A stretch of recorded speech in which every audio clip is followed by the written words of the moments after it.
Shawn's in the zone. 3D printers, humming gadgets, finding a home. From Z-Wobble fixes to smart home tricks, we're building the future click by click. TechWiz3699, let's level up the game. Shawn Burton's got the spark to ignite the flame. DIY reviews and tutorials so clear. Subscribe, join the crew, the tech world's right here.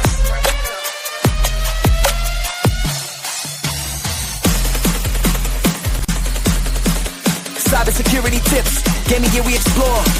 Hands-on solutions, we're opening the door. Beginner and maker, we're all in this fight. Ask questions, share projects, let's shine that light.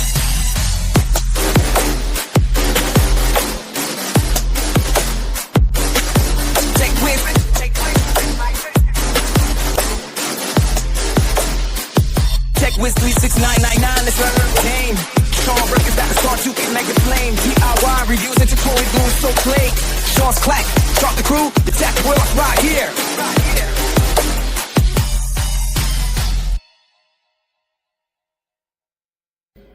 Hey peace viewers and subscribers, I'm back again. I'm going to go on a rant tonight. We're going to go on a gadget rant.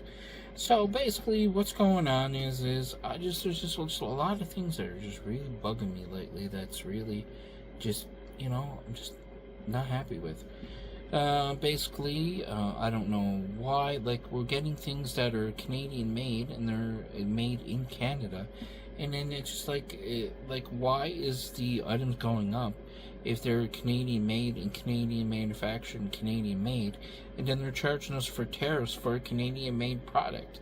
Like, come on, like, it's Canadian made. It seems like they're just using the tariff as an excuse so that they can make additional money off of tariff charges, and really it has nothing to do with tariffs.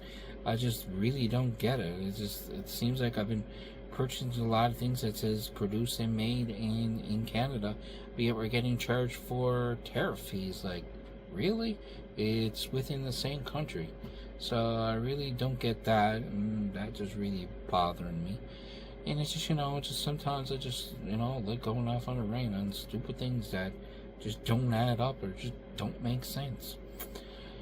And the other thing as well, it seems like, I don't know, it seems like it seems like they're trying to make electronics so expensive that no one can have nice electronics, so that no one can afford. And it seems like they're just trying to put us back to the 80s or back to the 90s, so that we're just not able to do things like we're able to do now. It seems like they're just trying to drive us back to a point where, everything was slow and and I don't understand why none of the providers in Canada are offering gigabit internet.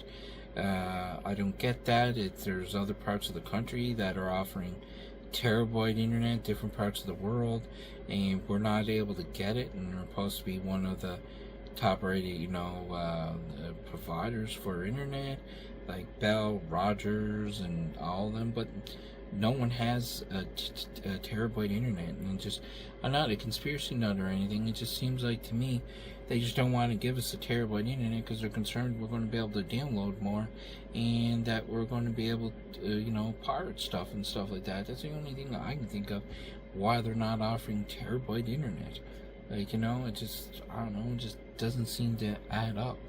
And the other thing is, well, a lot of people don't know, like when you sign up for Rogers and Bell and that, they say you're going to get 1.5 gigabit of internet. You're only going to get 1.5 gigabit internet if you're using a wire.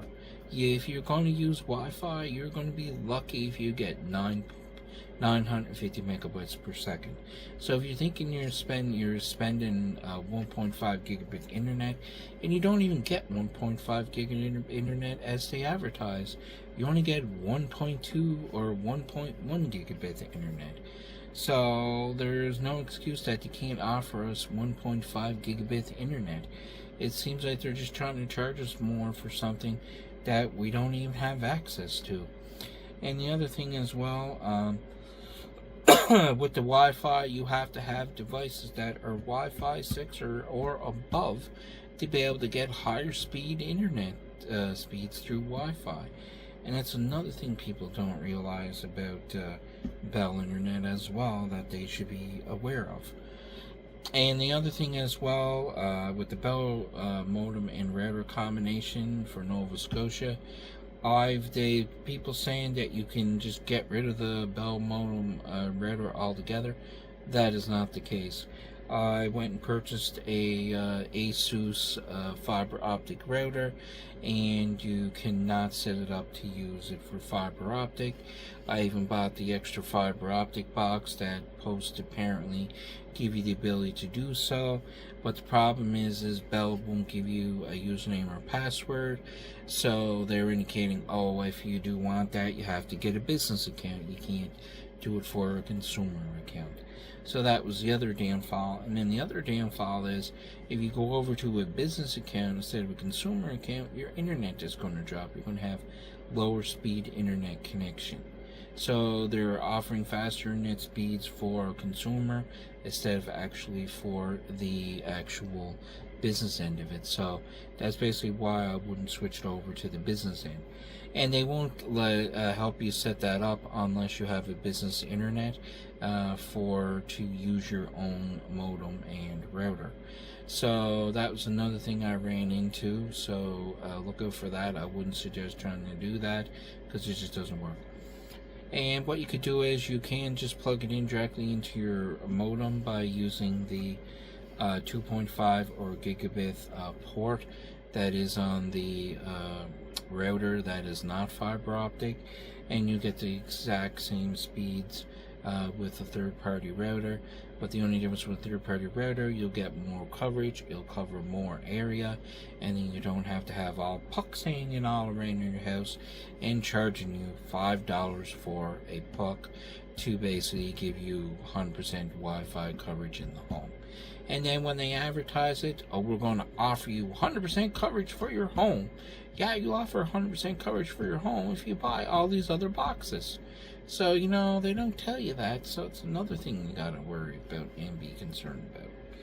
Now, the other thing that's going on is, as well, I had Eastlink, and they originally had high-speed internet through cable, and for some odd apparent reason, all of a sudden it blew that they only can offer 350 megabytes per second for my area, which was not acceptable. And the problem is that I couldn't use Eastlink for my work. I had certain specifications that I had to meet, and basically that's why I'm back to Bell, because I can't use their internet because it's too slow, and their downloads aren't too bad that it was acceptable, but their upload is not the same as their download. So basically that's why I switched back to Bell. So that's another thing which I don't like. And from what I gather, from what I heard, is that Bell's not sharing their lines anymore or renting their lines out, and Eastlink is upgrading all the lines to fiber optic because Bell's doesn't seem to be sharing their lines anymore.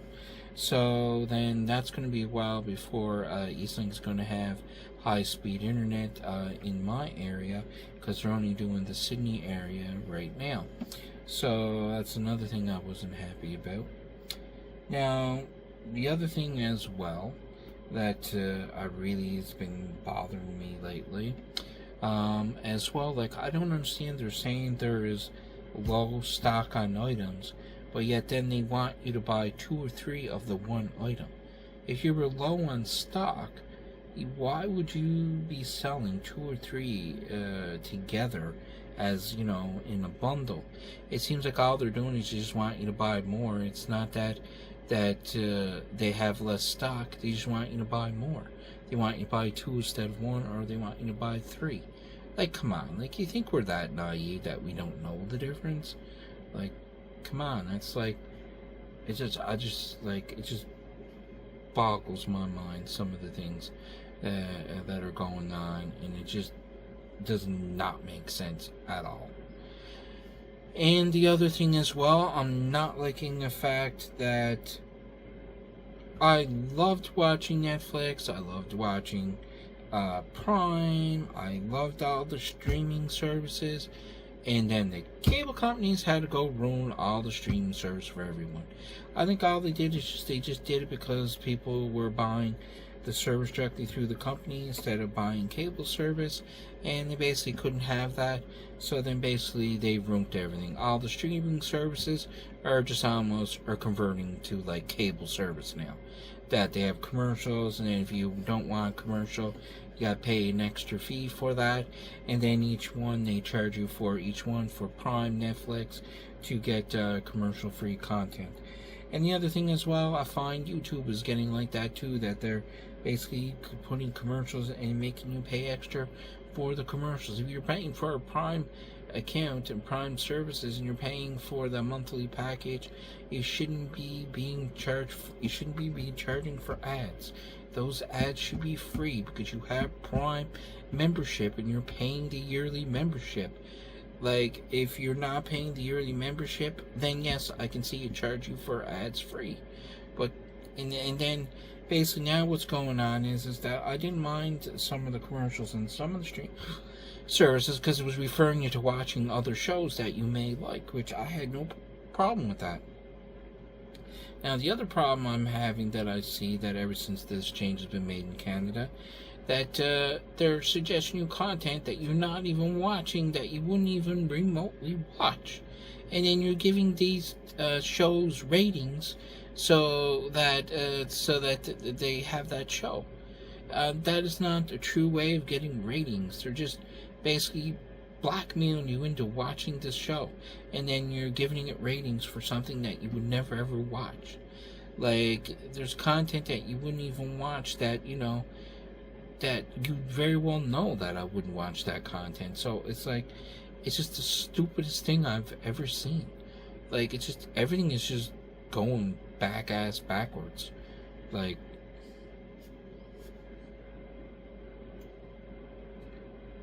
but, you know, that's basically my rant for this evening. I'm done with my rant.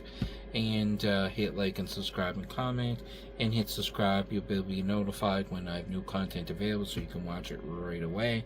Hit the subscribe button at the bottom. I do thank you for your time. And Gadget is signing out. And see you this evening.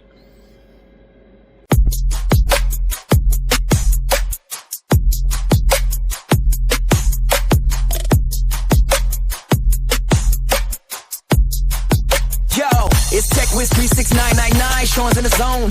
3D printers, humming gadgets, finding a home. From Z-Wobble fixes to smart home tricks, we're building the future, click by click. TechWiz3699, let's level up the game. Shawn Burton's got the spark to ignite the flame. DIY reviews and tutorials so clear. Subscribe, join the crew, the tech world's right here.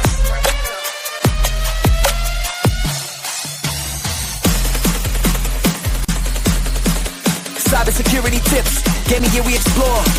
Hands-on solutions, we're opening the door. Beginner and maker, we're all in this fight. Ask questions, share projects, let's shine that light.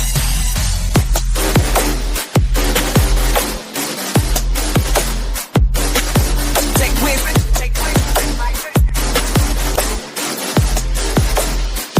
TechWiz3699, let's learn the game.